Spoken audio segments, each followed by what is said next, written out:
Eating healthy and losing weight can be a challenge, especially if you're not someone who loves to cook at home. On today's episode, I'm going to be featuring Hayley Sohn, a nutritionist and health coach who teaches people how to cook healthy meals from home in only about an hour a week. Stay tuned to learn some of the tips that she used in her meal delivery service that you can now apply in your own home. I think you're going to enjoy this episode, and if you do, please subscribe to the podcast so you get notified of our future episodes. You're listening to the St. Louis Pain Expert Podcast with Dr. Dave Candy, St. Louis's leading expert in chronic pain relief. Dr. Candy specializes in helping women age 40 and above to overcome chronic nagging aches and pains without medication, injections, or surgery, so they can stay active, mobile, healthy, and independent. Whether you're suffering from pain yourself or know someone who is, pain's a universal experience that affects us all, but that doesn't mean you have to suffer. Knowledge is power, and having the right information can help you or someone you love get on the road to recovery. On the St. Louis Pain Expert Podcast, Dr. Candy talks with other health experts from St. Louis and around the world to give you the information you need to recover, the peace of mind of knowing that you're not alone, and the hope that lasting relief from chronic pain is possible, and it doesn't require relying on pills, injections, or surgery in order to do so. So sit back, relax, and open your ears, mind, and heart, and let the healing begin. Welcome to the St. Louis Pain Expert Podcast. I'm your host, Dr. Dave Candy. I have with me here today Hayley Sohn. Hayley is going to give you some tips on how you can eat healthier by cooking at home without having an extraordinary time demand, even if you have a really busy schedule that you need to balance. So welcome, Hayley. Thank you for joining us today. Thank you for having me. So you used to have an in-person business where you delivered meals, and then this last year or so has caused a little bit of a shift. Can you tell us a little bit about how you help people now? Yeah, absolutely. So I started out as first of all, my degrees in nutrition and exercise physiology. I founded a company that did healthy meal delivery service. So it took all the pain of cooking or trying to find something that was healthy and convenient out of the equation. We just took it right to your house and it was all made ready for you. When we hit the pandemic, I kind of found myself in the situation where I didn't have a kitchen to work out of. So I ended up taking the whole thing online and teaching people how to do that process for themselves. So basically the process that allowed me to cook hundreds and hundreds of meals in a couple hours, one day a week, and then get them all to my clients. Now you can do that for yourself at home. It takes a lot less time because you're not making hundreds and hundreds of meals. And it's, an online course. It's super simple. It's a quick course. I think it's an hour or so to get through it. And you can just apply all of that for yourself at home. Well, what are some reasons that people have so much difficulty eating healthy? It's a common problem that a lot of people share. It is a common problem. I think it's a multifaceted problem. I think part of the problem is that in the United States, we're under the assumption that all food should be quick. It should be drive-through time, and it should be healthy too. I don't want to sit in a drive-through and then feel terrible afterwards, even though that is what's going to happen. That's not what we're sold from the get-go. So we kind of have this idea that food is quick, it's easy, it's cheap, and that's how it should be. And so we kind of operate under that belief. And then the other issue is that when people do try to cook at home, a lot of us weren't raised in homes that cooked. So we don't necessarily know our way around a kitchen. We might not know our way around a grocery store. And we really don't know how to plan properly. So a lot of my clients find themselves kind of on this roller coaster. They're either spending their week, their weeks might flip flop. So one week they're at the drive-through, they're hitting up whatever's fast and easy and convenient. And the next week, okay, I'm going to grocery shop. I'm going to do the meal prep thing. And really for them, they find themselves, they're grocery shopping multiple times a week because they constantly find themselves running out of things. They're cooking almost every night. Their kitchen's always a mess. And at the same time, they have too much food in their fridge and it's going bad. So, we get tired of that as well. And there has to be kind of a healthy balance in there, which a lot of people don't really understand how to achieve that or know what that looks like. And I think that's really a huge issue in terms of us getting healthy food on the table. Now, how can people do that and solve some of those problems a little bit easier? So it really comes down to planning, honestly. It's a little bit of forethought at the start of things will save you so much time, so much money, and so much headache on the back end. But we don't think to do that, and we don't even know how to do that.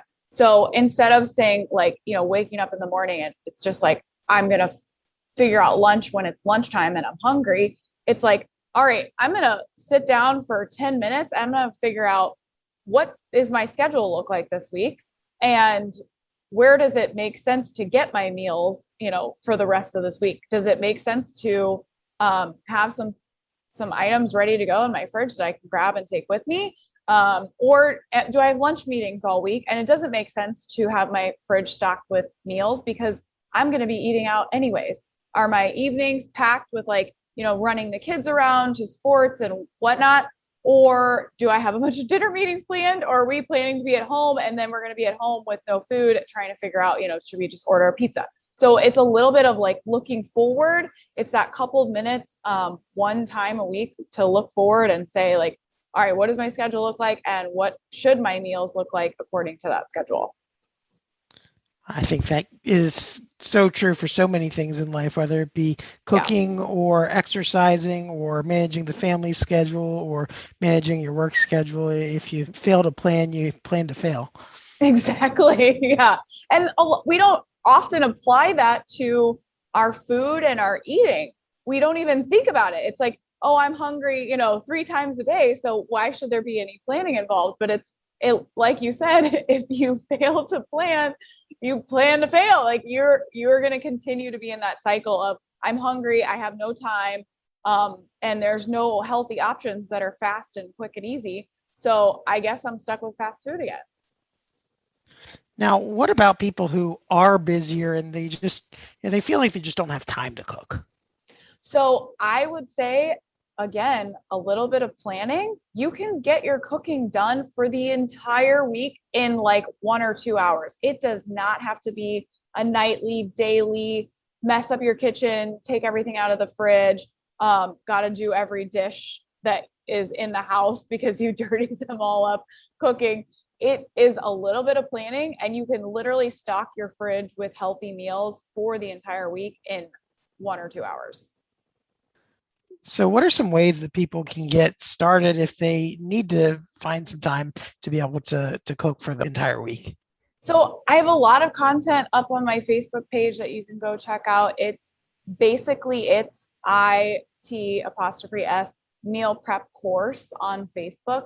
There's content there, tips, tricks to learn. And then from there, you can also just go to the website and check out the course. Great. Any other resources that you have for people who just feel like they're short on time and like, how do I plan my grocery list or things like that? Yeah. So like I said, I would sit down. I think the first step for everybody is sitting down and taking a look at what does your schedule look like for the week? Do you have a lot of outings where you're not going to necessarily be eating meals at home? Are you going to be on the road, like running around? All of these things factor into like what type of meals, how much food you need to have in your house and what type of meals you need. So if you're going to be out running around and right now it's 100 degrees outside, you probably don't want to have like a nice salad or even something more perishable that can make you sick, like chicken salad sitting in your car while you're driving around all day. So you want to think about like, that's the type of food you want to go for, something that is not going to be affected by the heat, probably, that can sit in your car with you while you drive around. If you do have a lot of lunch meetings this week, you don't need to necessarily buy as much food this week or prep as much food. Your lunches are taken care of.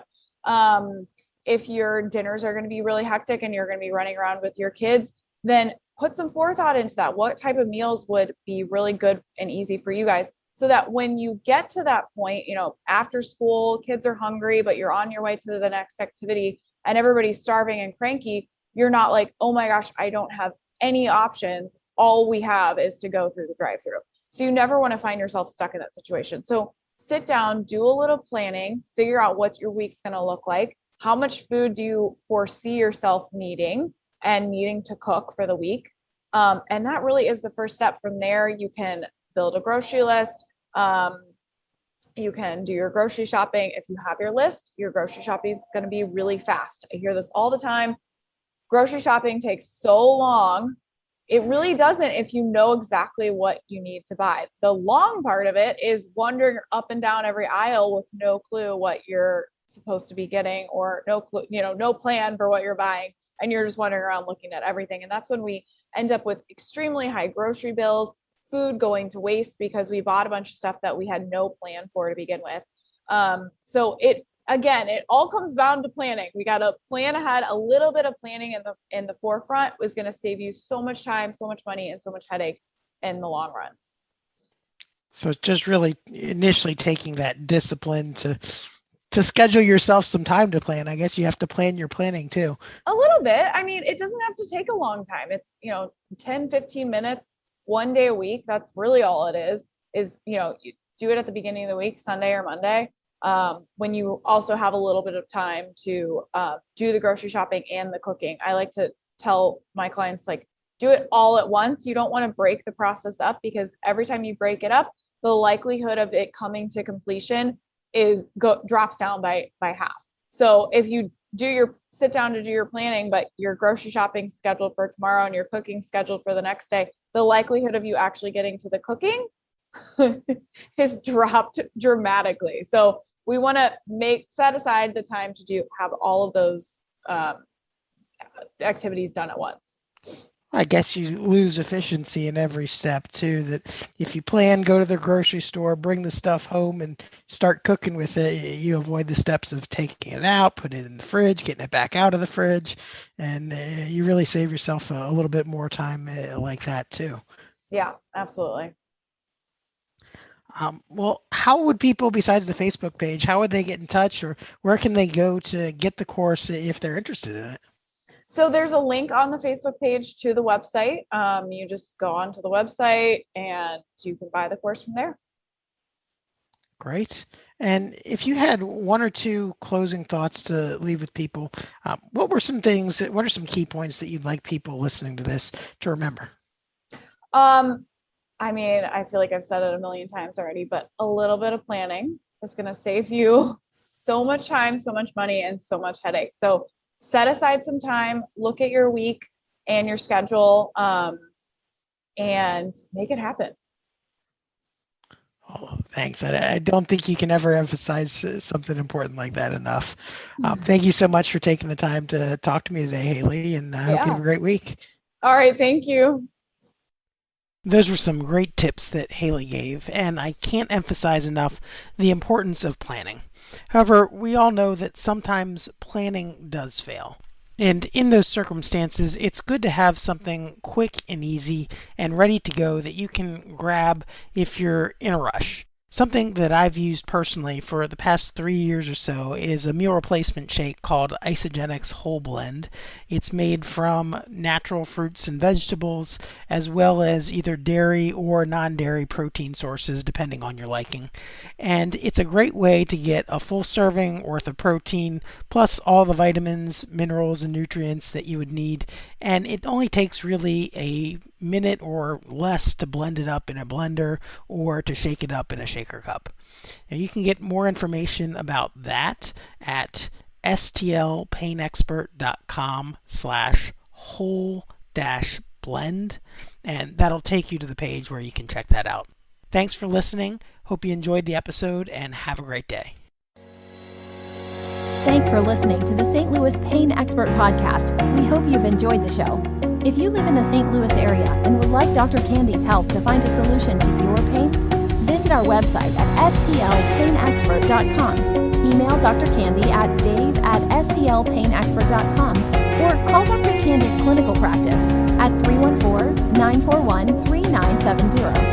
If you're listening from outside the St. Louis area but would still like some help, feel free to contact us to learn more about our virtual health coaching. Regardless of where you live, please share our podcast with anyone you know who would benefit from learning more about pain and what can be done to relieve it. And don't forget to subscribe to our podcast on iTunes, Google, Spotify, or your other favorite podcast platform so you get notified when we release a new episode. Thanks again for listening, and we hope you'll enjoy us again soon.